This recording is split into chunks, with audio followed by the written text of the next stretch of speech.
اليوم غادي نشارك معكم بليغات بطريقه اللي هي جديده البنات، وغادي تعرفي السر اللي كيجي البليغات كيدوبوا في الفم وهشاش وفي المذاق يا سلام ومقرمشين البنات، وبطريقه اللي هي سهله البنات وكيجيو اقتصاديا تقدروا توجدوهم في رمشه عين البنات.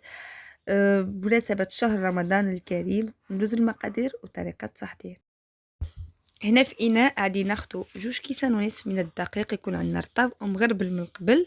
بالنسبه للكميه البنات تقدروا انكم تضاعفوها، هنا فقط غنشارك معكم الكميه اللي تكون قليله شويه.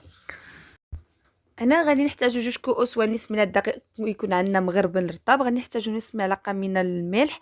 غادي نحتاجو معلقه صغيره من خميره الحلويات. غادي نحتاجو معلقه صغيره تكون ديال النافع حبه حلاوه مخلطين. نحتاجو شويه ديال القرقره بسيبيسه. غنحتاجو كاس ديال الزنجان يكون محمرش. غادي نحتاجو صفر ديال البيضه. غنحتاجو معلقه صغيره تكون ديال القرفه. غادي نحتاجو هنا كاس ديال الزبده يكون مذاب البنات.